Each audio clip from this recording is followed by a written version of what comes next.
अरे मरता है तो मर जाए, तुम जैसे सैकड़ों आते हैं, ऐसे सबको देने लग जाओ, मेरी तो दुकान बंद हो जाएगी। चल हट यहाँ से। अंकल मैं फ्री में थोड़ी ना मांग रही हूँ, 50 रुपए तो कम है, मैं बाद में दे जाऊंगी, मुझ पे भरोसा करो। तुम भिखारियों का क्या भरोसा, एक बार चली गई तो दोबारा शक्ल नहीं दिखाएगी। चल हट। अरे भाई, बच्ची को क्यों धक्का दे रहे हो? अरे भिखारियों को ऐसे ही भगाया जाता है। अंकल थोड़े पैसे कम पड़ रहे थे, ये दवाई मेरे पापा के लिए बहुत जरूरी है। कितने पैसे कम है भाई? 50 रुपए। ये लीजिए 500 रुपए, बाकी 450 रुपए वापस कीजिए।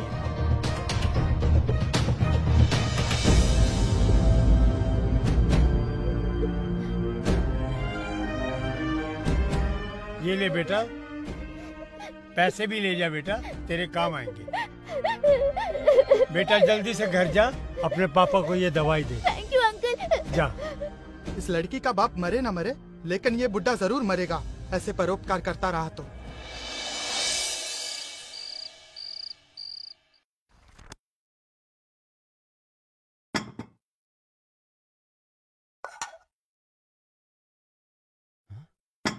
ये क्या है? सिर्फ दाल ही दाल बनी है, कोई सब्जी नहीं बनाई क्या? आपके पापा लेकर आते तो बनाती ना। सुबह मैंने इनको 500 रुपए दिए थे सब्जी लाने के लिए, सब्जी तो लाए नहीं, ऊपर से किसी का भला करके आ गए। क्यों करते हैं आप पापा ऐसे? हाँ? आपको रिमी ने सब्जी के लिए पैसे दिए थे या किसी का भला करने के लिए? बेटा, उस बच्ची को पैसे की बहुत जरूरत थी। हाँ, तो उसे पूरे पैसे देने की क्या जरूरत थी? 10-20 रुपए देकर भी तो आप पीछा छुड़ा सकते थे ना। हाँ? अब देखिए, आपके इन्हीं चक्करों की वजह से हमें दाल रोटी खानी पड़ रही है। और रिमी, तुम पापा को दोबारा पैसे देकर बाजार नहीं भेज सकती थी क्या? इनका क्या भरोसा, कहीं वापस कोई जरूरतमंद मिल जाता तो उसे भी पैसे देकर वापस खाली हाथ घर लौटाते। तुम कोई नौकर क्यों नहीं रख लेती हो? हाँ, अगर नौकर रख लिया तो घर में पड़े पापा क्या करेंगे? अरे पर कम से कम ये सब तो नहीं होगा। थोड़ा बहुत काम कर रहे हैं तो हाथ पैर चल रहे हैं, कुछ नहीं करेंगे तो बिस्तर पकड़ लेंगे, और वो मुसीबत भी हमें ही झेलनी पड़ेगी। फिर कौन करेगा इनकी सेवा? बेटा, वो बच्ची सही में बहुत मजबूर थी। अगर उसके पापा को दवाई न मिलती तो पता नहीं क्या हो जाता। दादू ने तो अच्छा काम किया है, आप उन पे क्यों चिल्ला रही हो?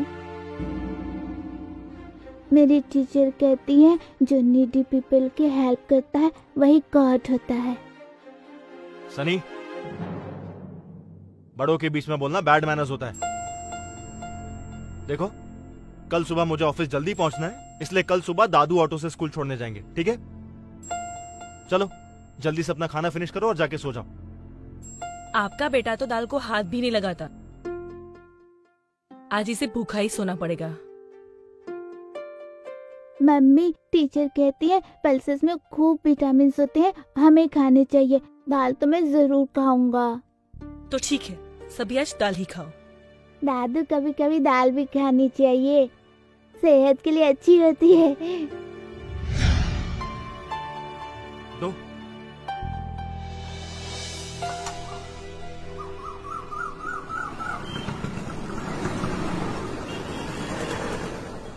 कितना हुआ भैया? अरे दादू, आप रिक्शा लेके घर जाओ ना। बेटा, मैं घर पैदल ही चला जाऊंगा, जल्दी मैं घर जाके करूंगा भी क्या? मुझे पता है, आप वैसे भी 10 रुपए में ऑटो में नहीं जा सकते, इसलिए आप पैदल जा रहे हो। मेरा बच्चा। बाय दादू। बाय।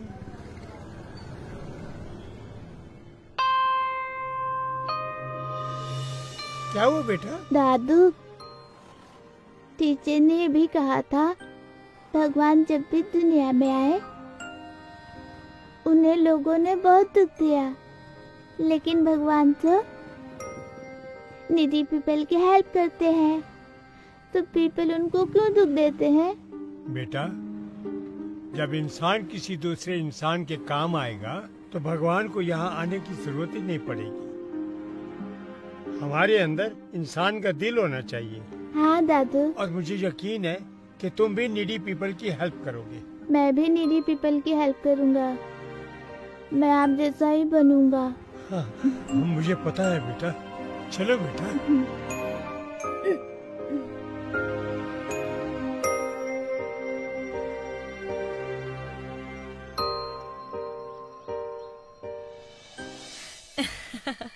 सच बड़ा ही सेक्सी ड्रेस था वो तो। हाँ यार, आजकल तो ये विमेन के बीच बना फैशन का ट्रेंड है। राज तो क्रेजी है मुझे उस ड्रेस में देखने के लिए। बट ये कैसे पॉसिबल है? तेरे फादर इन लॉ तुझे इतने बोल्ड आउटफिट में देखेंगे तो वो क्या सोचेंगे? Who cares of him? उनकी वजह से हम क्या खुश रहना छोड़ दे?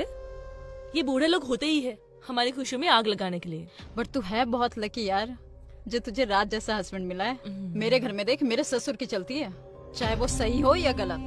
मैंने एक बार अपने हस्बैंड से फादर इन लॉ को अलग रहने के लिए क्या बोल दिया, वो तो कहने लगे मैं तुम्हें छोड़ सकता हूँ पर अपनी मम्मी पापा को नहीं। ये खून के रिश्ते भी ना बड़े अजीब होते हैं। कितनी भी परेशानी हो वो एक दूसरे का साथ नहीं छोड़ सकते। तेरे और मेरे ससुर में डिफरेंस भी तो देख। तेरे ससुर की प्रॉपर्टी इतनी है कि उसके रेंट से तेरे घर का पूरा खर्चा निकल जाता है, और मेरे ससुर को देख, कमाते धमाते तो है नहीं, ऊपर से राज की कमाई को लुटाते फिरते हैं। ऐसा क्या करते हैं तेरे ससुर? घर का सामान लाने बाजार भेजती हूँ और खाली हाथ लौट कर आते हैं। कहते हैं उन पैसों से किसी की मदद कर दी। पता नहीं सच बोलते हैं या झूठ। आज की महंगाई में किसी को घर बैठा कर खिलाना कितना मुश्किल होता है पता है ना। एक तो इनको खिलाओ, ऊपर से इनकी घपलेबाजी भी झेलो। अरे इस सठियानी उम्र में ना लोगों का भरोसा ही नहीं है। इस उम्र में आकर आदमी और भी शौकीन हो जाते हैं। तुझे पता है मेरे नेबर में ना एक बुढ़ा रहता है, अपनी बहू से पैसे लेता था घर के सामान के लिए और कहता था किसी जरूरतमंद को दे दिया, और बाद में पता चला उसका किसी बार गर्ल के यहाँ आना जाना था। पता नहीं इनका क्या चक्कर है। राज तो कहता है कि घर के काम के लिए कोई नौकर रख लो। अगर इनका पेट भरना ही है तो नौकर को अलग से पैसे क्यों दे, है ना। और वैसे भी आजकल हमारी जरूरतें पूरी ही नहीं हो पाती है। कितने दिन से राज हांगकांग के टूर की प्लानिंग कर रहा है, लेकिन इनकी वजह से कुछ पैसे सेव हो पाए तब ना। अब पता है कि घर में गेस्ट आए हुए हैं, मगर साहब अपने बेडरूम में आराम फरमा रहे हैं, जैसे घर में खूब नौकर चाकर हो। अरे पापा, देख नहीं रहे हो क्या? घर में मेहमान आए हुए हैं, जरा चाय तो बना दीजिए।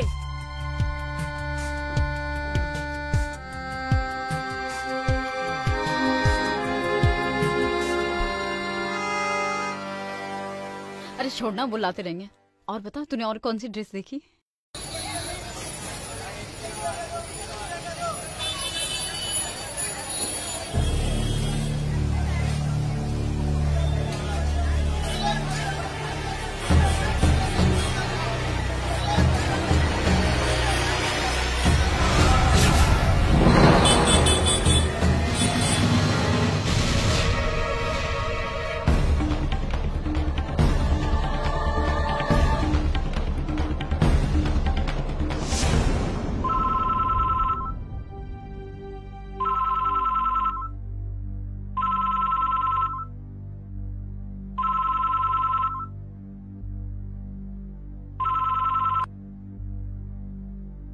हेलो, ठीक है अंकल, मेरे दादू का ख्याल रखना। मैं अभी अपने डैडी को भेजता हूँ। किसका कॉल था बेटा? दादू बेहोश हो गए। तो अभी इनका नया नाटक शुरू हो गया।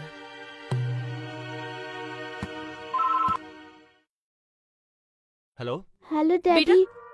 ये किसको कॉल कर रहे हो तुम? हेलो सनी बेटा, तुम कुछ बोल क्यों नहीं रहे हो? डैडी को। देखो बेटा, छोटी छोटी बातों के लिए पापा को परेशान नहीं करते, ओके? तुम जाओ, जाके खेलो, दादू आ जाएंगे, okay? Hello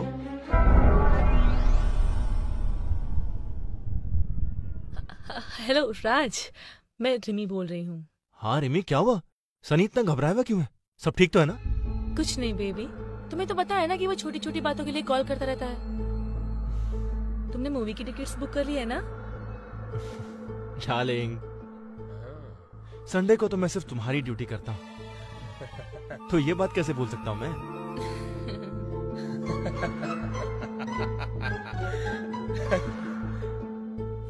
bye darling, love you.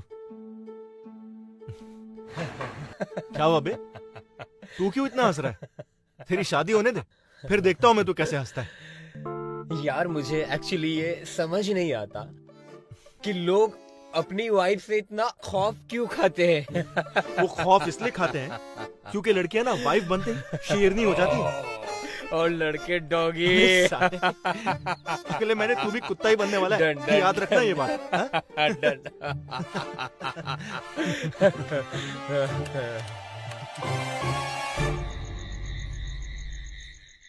Sunny, अरे मार क्यों रही हो मेरे बेटे को? बेटा, तुम्हें मैंने पैसे किस लिए दिए थे? टीचर को देने के लिए। फिर पैसे कहाँ गए? स्कूल में मुझसे कहीं गिर गया। झूठ बोलता है। हाँ, मुझे सब मालूम पड़ चुका है। सच सच बोल। हाँ बताता हूँ। बोल। रन के डैडी एक्सपायर हो चुके हैं। उसके मम्मी के पास जॉब भी नहीं है। अगर उसकी फीस डिपॉजिट नहीं होती तो टीचर उसे स्कूल से निकाल देती। कितना अच्छा काम किया मेरे बेटे ने। क्यों मार रही हो तुम इसे? और अगर तुम्हारी फीस डिपॉजिट नहीं हुई तो तुम्हें भी स्कूल से निकाल दिया जाएगा। ये नहीं समझ में आया तुम्हें? अरे तुम्हें दोबारा फीस भर दूंगा, इसमें तुम्हें मारने की क्या जरूरत है? तुम्हारे पापा ने हमें क्या कम बर्बाद किया है तो ये भी उनके कदमों पे चल निकला। यहाँ हम अपना बजट संभालने के लिए अपनी जरूरतें कम कर रहे हैं और वो है कि दूसरों पे लुटाए जा रहे हैं। और तुम देखो, अगर तुमने दादू की तरह हरकतें की तो तुम्हें घर से बाहर निकाल दूंगी, समझा? उनको तो मैं कुछ कह नहीं सकती, इनको जो बुरा लगता है। हाँ।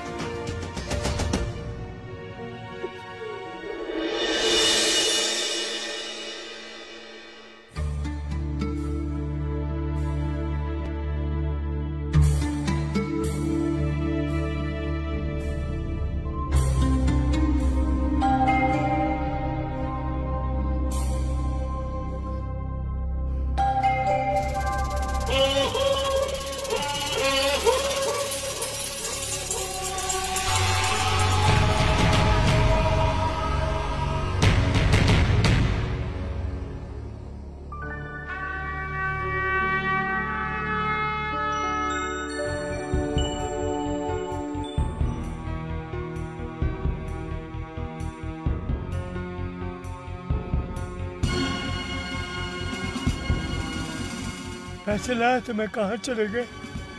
पैसे कहाँ गए? अभी तो जेब में ही थे, कहाँ गए?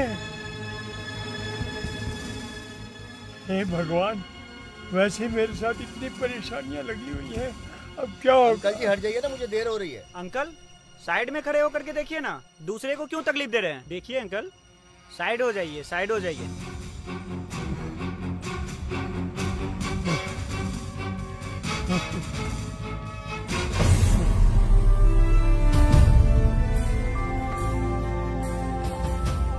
ऐसे तो है ही नहीं जी। मैं तो लाया था, कहाँ चले गए? क्या जवाब दूंगा उनको मैं? पहले मेरे ऊपर बड़ी मुसीबत पड़ी रहती है, क्या जवाब दूंगा?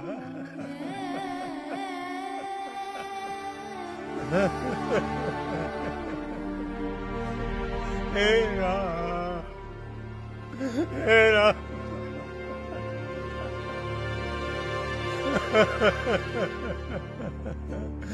अब क्या करूंगा मैं?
बेटा, मेरा एक छोटा सा काम कर दोगे क्या? सनी के आने से पहले मुझे कहीं छोड़ दोगे क्या?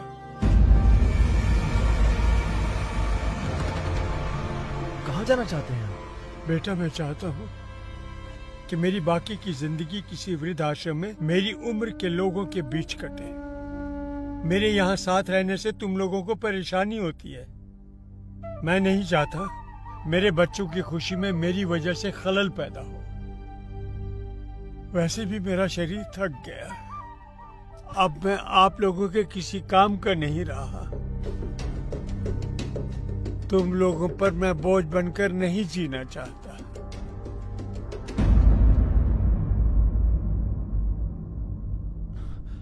और सनी को कह देना मैं उसके जन्मदिन पर मिलने जरूर आया करूंगा। लेकिन पापा आप सनी की बिल्कुल टेंशन ना ले, उसे मैं समझा दूंगी। आपने जो डिसीजन लिया है ना, वो बहुत सही लिया है।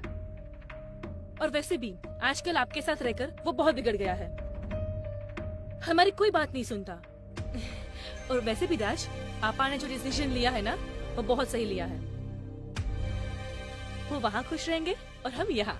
पर रीमा, मेरी बात तो देखो, तुम अब जल्दी जाओ, डिले मत करो।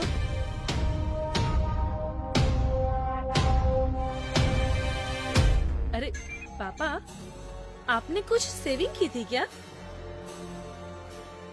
जो इसको आप ठेले में लेकर जा रहे हो? बेटा, जिंदगी का फर्ज निभाते निभाते मुझे सेविंग करने का मौका ही नहीं मिला। और जो भी सेविंग किया था वो आप लोगों के नाम कर चुका हूँ। इसमें गायत्री की तस्वीर है, जिसे मैं अपने साथ लेकर जा रहा हूँ। मैं नहीं समझता ये आप लोगों के किसी काम की है। हाँ, वैसे भी ये हमारे काम की नहीं है। ले जाइए आप अपने साथ, ठीक है? वैसे भी फालतू चीजों के लिए हमारे घर में बिल्कुल जगह नहीं है। चलो, अच्छा हुआ गायत्री पहले ही चली गई, वरना आज उसका बोझ मेरे ये बूढ़े कंधे उठा भी नहीं पाते। चल बेटा, चल, अब मुझे विदा कर दे। जाओ ना।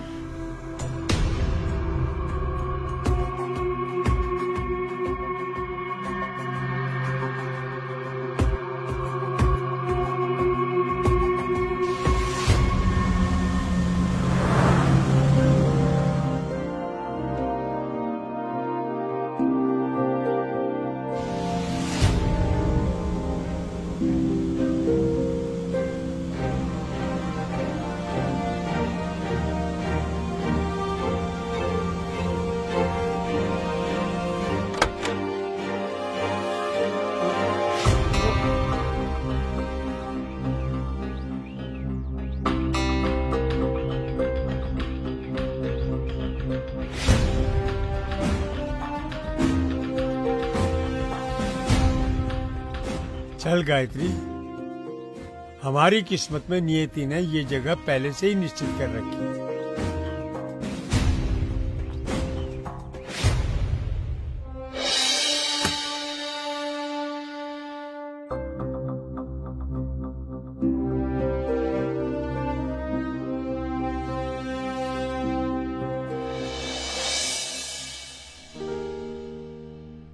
आइए बेटी। Thank you. जरा इनका नाम बताइए। राम कृष्ण दयाल।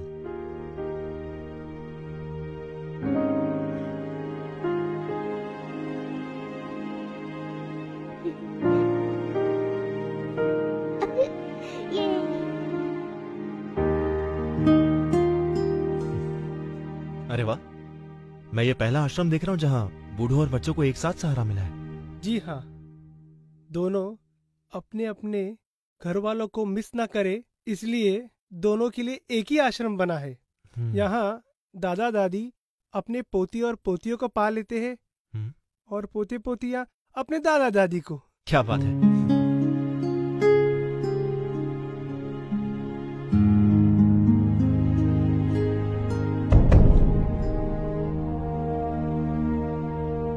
भाई साहब, वो आदमी कौन है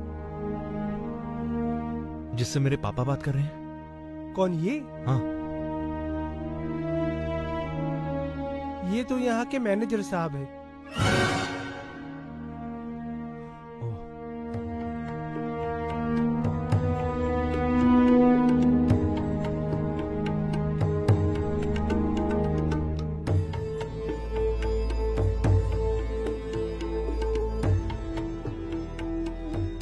आपने मुझे किस लिए बुलाया है? कुछ काम था? सर वो मुझे आपसे कुछ पूछना था। कहिए, क्या पूछना है? सर मुझे एक सेकंड सर, सो सॉरी। हाँ बोलो रिमी। पोज से छुटकारा मिला कि नहीं? देखो मैं भी किसी से बात कर रहा हूँ, तो मैं कॉल बैक करता हूँ। हाँ ठीक है। अच्छा रुको, मेरी बात सुनो। उनसे कहते ना कि सनी के बर्थडे पर भी आने की जरूरत नहीं है, क्योंकि मैं नहीं चाहती कि मैं सनी पर उनकी परछाई तक पड़े। ठीक है? मैंने तुमसे कहा ना, फोन रखो, अभी बाद में कॉल करता हूँ तुम्हें। Okay fine.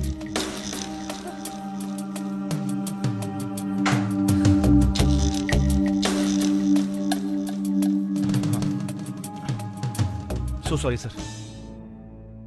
सर वो मैं आपसे पूछ रहा था कि जहां तक मुझे पता है मेरे पापा यहाँ पहली बार आए हैं, लेकिन वो आपसे बातें तो ऐसे कर रहे थे जैसे वो आपको बहुत टाइम से जानते हो।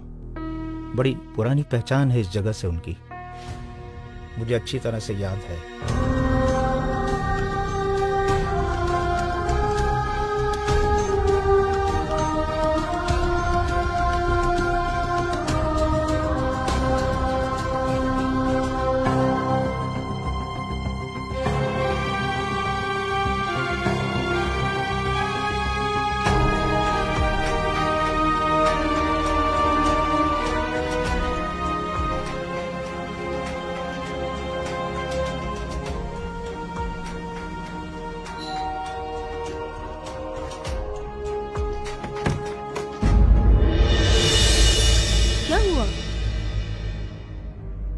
तुम तो ऐसे सैड हो जैसे तुमने पापा को वृद्धाश्रम नहीं शमशान छोड़ कर आए हो।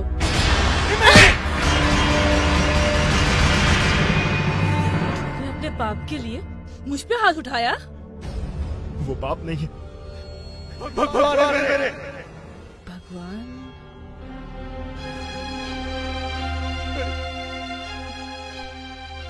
मैं तो अनाथ हूँ।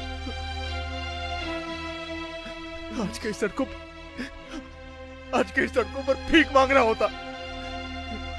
अगर उन्होंने मुझे आश्रम से गोद नहीं लिया होता तो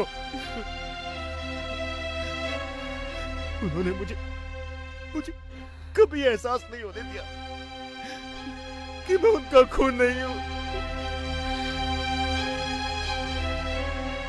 और आज मैंने उन्हें खून के आंसू रोने पर मजबूर कर दिया। ये सब कुछ उन्हीं का तो है। ये घर, मेरा नाम, मेरी पहचान,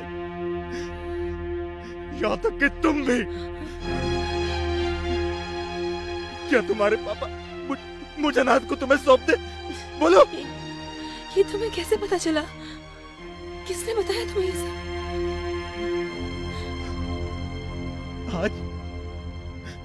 आज वो आश्रम का मैनेजर मुझे ये सब नहीं बताता तो मैं जिंदगी भर अपने भगवान से अनजान रहता।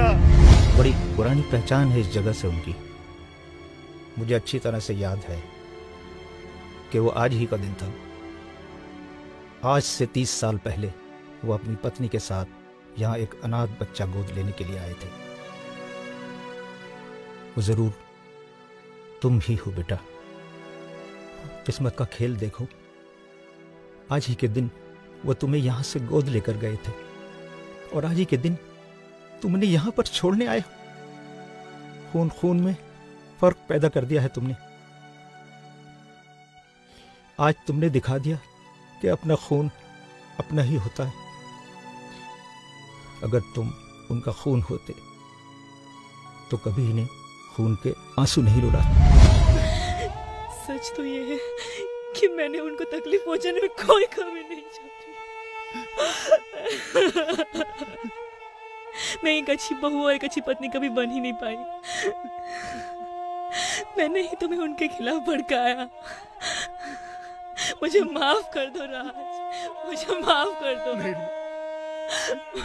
मुझे माफ कर दो राज। मैंने कौन सी इज्जत रखी है उनकी?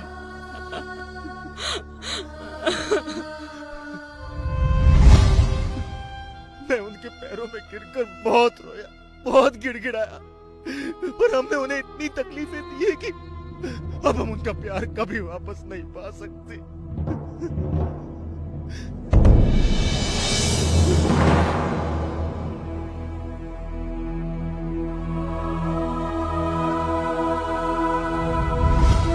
राज, तुम प्लीज मुझे उनके पास ले चलो। मैं उनके पैरों में तब तक सर पटकती रहूंगी जब तक वो हमें माफ नहीं कर देते।